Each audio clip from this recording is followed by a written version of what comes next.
Status Olivia Natania, putri penyanyi tembang lawas Nia Daniati yang dinyatakan bersalah dan divonis 3 tahun penjara terkait kasus CPNS bodong yang menelan kerugian mencapai 8 miliar rupiah tak membuat para korban puas.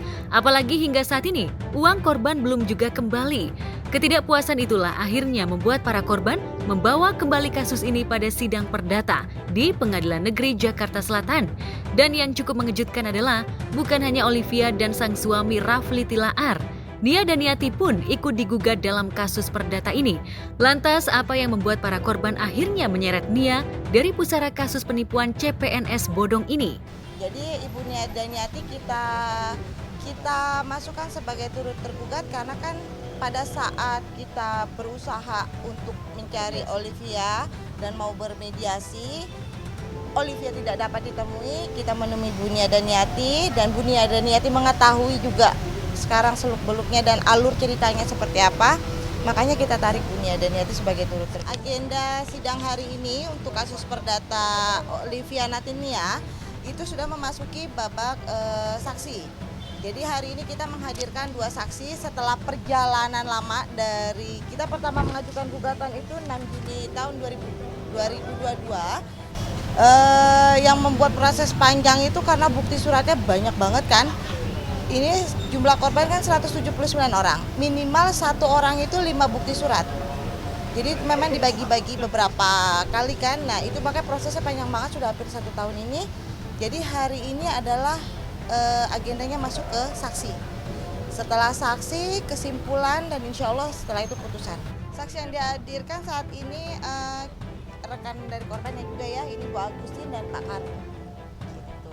Yang menjelaskan kronologinya bagaimana sih kejadian sehingga adanya CPNS bodong, bagaimana bagaimana bisa para korban tertarik seperti itu.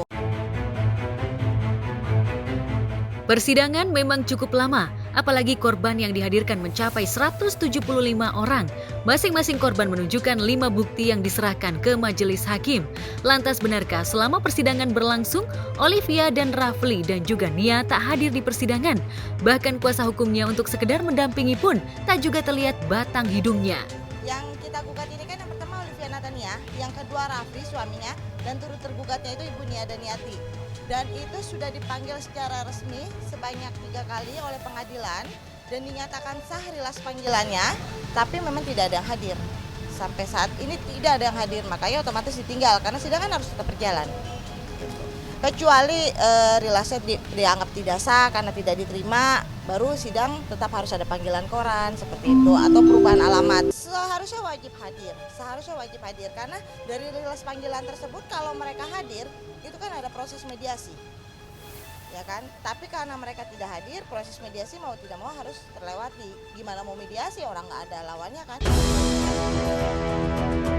Gurat kekecewaan terpendar di wajah para korban, apalagi kasus ini sudah cukup lama yang tentunya menguras energi dan materi para korban yang mencari keadilan agar uang yang mereka keluarkan bisa kembali ke tangan. Para korban menuntut Olivia, Rafli, dan Nia Daniati untuk mengganti rugi sebesar 8,1 miliar rupiah untuk 179 korban. Lantas benarkah 46 korban lainnya yang tak ikut menggugat telah dibayar lunas oleh Olivia Rafli? Intinya kalau para korban semuanya dari seluruh korban inginnya uangnya kembali. Sesuai apa yang dijanjikan OI adalah 100% sesuai perjanjian. Karena terus terang ya Mas ya, uang itu ya bagi kami orang kecil ada luar biasa besarnya. Ada yang ngutang, ada yang nggak ada tanahnya gitu loh, seperti itu. Jadi kami berharap ya, mohon doanya juga, mohon ini supaya apa yang menjadi tuntutan kita dikabul oleh Allah Subhanahu wa Ta'ala. Dan apalagi tadi kan juga dikatakan di ruang persidangan ya, salah satu orang tua korban yang itu wali kelasnya Olivia Natania meninggal akibat stres karena anaknya kan 2 ikut CPNS ini dan uangnya sampai saat ini belum kembali.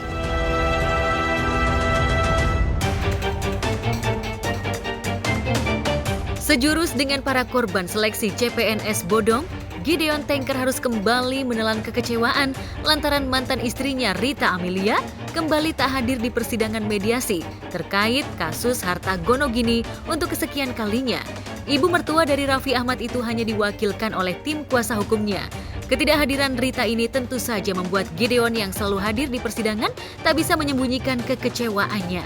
Dari kesepakatan kami bersama tadi dengan Pak Agung dan pengacara dari Rita bahwa agenda sidang ditunda hari ini karena prinsipal Rita Amalia Beta tidak hadir sesuai dengan Perma nomor 1 tahun 2016 di mana mediasi itu wajib hukumnya prinsipal untuk hadir sehingga bisa didapat keputusan final mengikat. Mas, kami dari tim sudah berbicara dengan prinsipal. Tadi ada pesan Bang dari Mama Rita mungkin? Belum ada. Mas sudah bisa dipastikan hadir minggu depan? Saya belum ketemu hari ini, jadi saya juga belum berkoordinasi hari ini terkait hal ini juga terhadap prinsipal, mungkin saya belum bisa ngasih jawabannya. Absennya Rita Amelia itu membuat majelis hakim harus menunda persidangan mediasi tersebut hingga kedua prinsipal hadir. Jika sebelumnya Rita Amelia tak hadir dalam persidangan dengan dalih surat panggilan tak pernah sampai ke rumah, namun kali ini ia kembali mangkir dan hanya diwakili oleh tim kuasa hukumnya. Lantas apa yang membuat Rita seperti berat melangkahkan kakinya ke Pengadilan Negeri Jakarta Selatan? Benarkah gugatan Gideon yang meminta harta Gonogini sebesar 300 miliar rupiah membuat Rita marah? Kita belum bisa memberikan kepastian juga ya. Susah kenapa? Ada pekerjaan yang tidak bisa ditinggalkan. Semua keputusan yang dihasilkan hari ini bisa diingkari oleh prinsip. Misalnya apa yang disepakati oleh pengacaranya belum tentu diamini oleh Rita. Itu yang saya khawatirkan. Makanya tadi saya katakan bahwa kami menanti kehadiran Rita untuk berbicara mengenai aset-aset yang didapatkan. Ini kalau hanya hadir teman-teman adik-adik saya sebagai kuasa hukum yang nggak punya kekuatan, karena dia juga nggak membawa surat kuasa yang lain.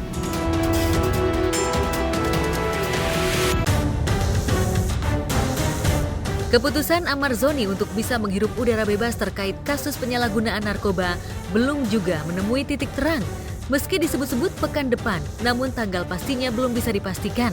Lantas benarkah ketidakpastian kapan Amar bebas itu memantik rasa kecewa pihak Amar yang kini kadung rindu terhadap istri dan anak-anaknya?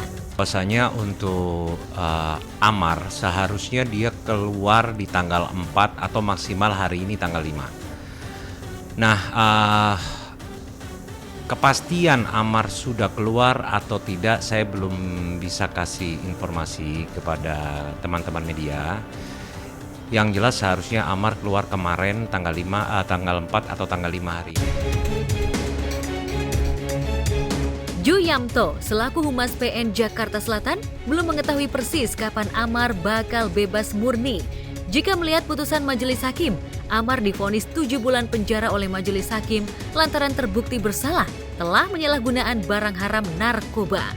Mengenai tepatnya kapan terdakwa atau terpidana Amar Zoni ini bisa keluar dari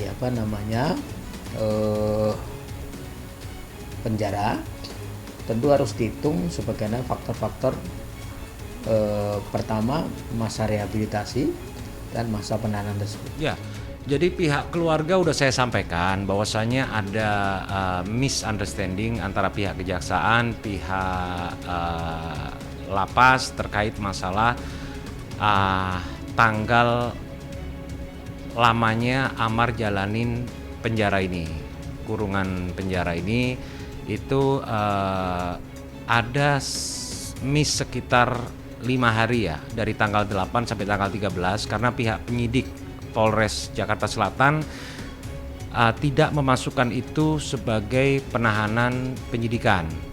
Jadi akhirnya di sidang kemarin itu ditulis bahwasanya Amar selama dari tanggal 8 sampai dengan tanggal 13 itu tidak ditahan, seolah-olah seperti itu. Padahal kondisinya kenyataannya Amar ditahan di sana dari tanggal 8 sampai tanggal 13. Tanggal 13 itu dia masuk ke BNN, ke rehab ya. Jadi ada miss sekitar 5 hari lah. Nah itu yang kita kemarin kita fight, kita perjuangkan untuk Amar supaya dia bisa segera bebas.